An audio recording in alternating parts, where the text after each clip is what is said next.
Thank you very much.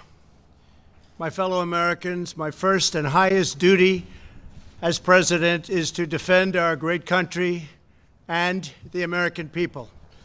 I swore an oath to uphold the laws of our nation, and that is exactly what I will do. All Americans were rightly sickened and revolted by the brutal death of George Floyd.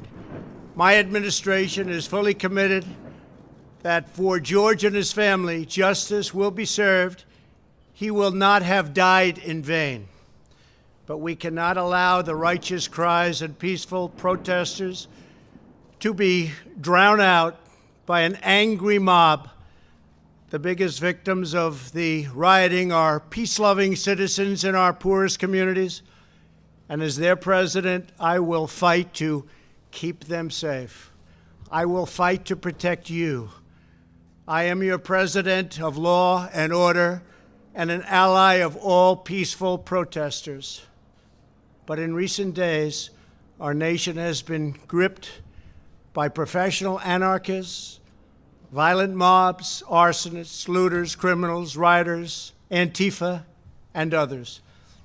A number of state and local governments have failed to take necessary action to safeguard their residents.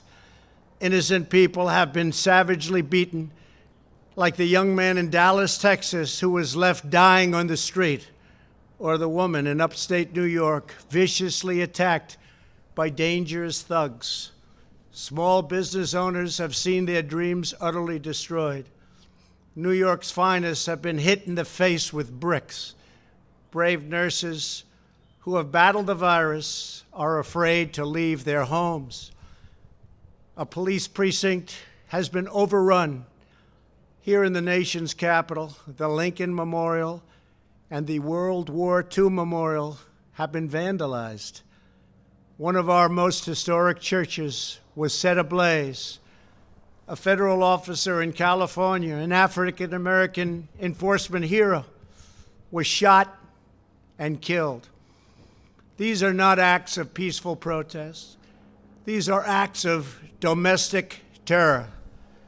The destruction of innocent life and the spilling of innocent blood is an offense to humanity and a crime against God. America needs creation, not destruction, cooperation, not contempt, security, not anarchy, healing, not hatred, justice, not chaos. This is our mission, and we will succeed. 100%, we will succeed. Our country always wins.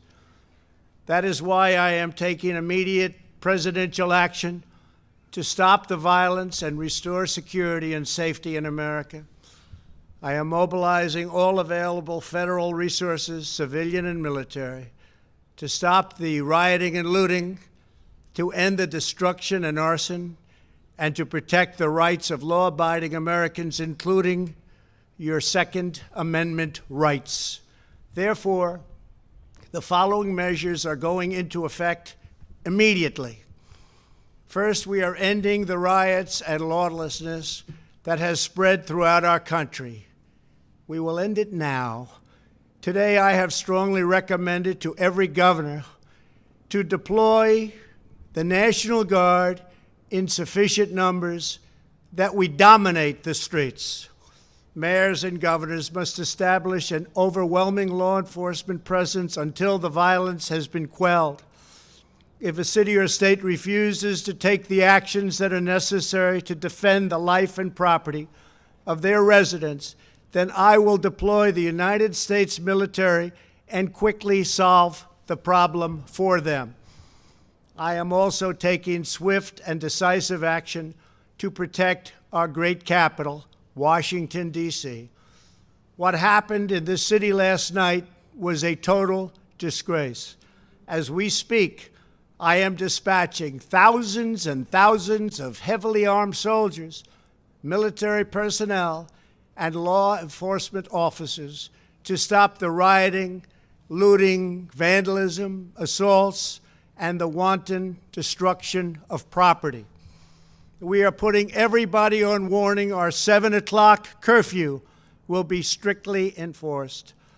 Those who threaten innocent life and property will be arrested, detained, and prosecuted to the fullest extent of the law. I want the organizers of this terror to be on notice that you will face severe criminal penalties and lengthy sentences in jail. This includes Antifa and others who are leading instigators of this violence.